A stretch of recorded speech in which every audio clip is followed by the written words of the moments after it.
whispering. In the dead of night, with snow blanketing the streets of Boston, 15 men prepare to commit the unthinkable. They will enter this warehouse with one goal: to pull off the greatest heist America has ever seen. January 17, 1950, a cold, ordinary evening in Boston. But inside the Brink's armored car depot, the night was anything but ordinary. 15 men, led by mastermind Tony "Fats" Pino, would carry out what would become known as the crime of the century. The Brink's armored car depot was a fortress. With locked doors, alarm systems, and guards patrolling every inch, it seemed untouchable. But Pino and his crew saw this as the perfect challenge. Over months, they studied every inch of the depot, learning guard routines, practicing entry routes, and even acquiring keys to the facility. Tony Pino was a small-time criminal with a big-time ambition. He knew that one great score could change his life forever. And he knew that the Brink's vault, where millions of dollars in cash and checks were stored, was his ticket. With meticulous planning, Pino's crew practiced every step of the heist, timing each phase down to the second. They even wore grotesque Halloween masks and gloves to avoid leaving fingerprints or being identified. At 7:10 p.m. the crew made their move. They slipped into the depot through a side door they had already unlocked using a duplicate key. Inside they moved like shadows, making their way to the vault, undetected. Once inside the vault, they worked quickly.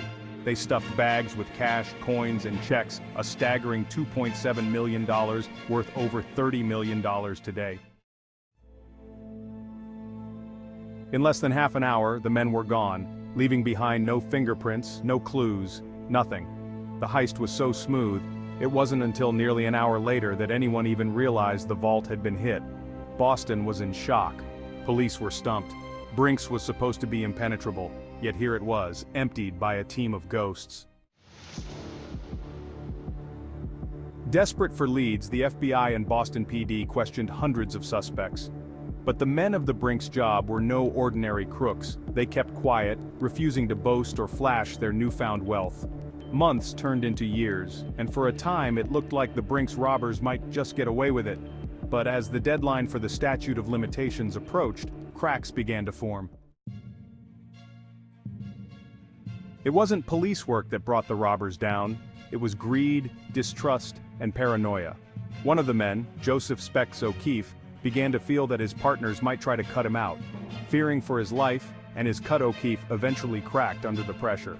In a final twist, O'Keefe cut a deal with the FBI.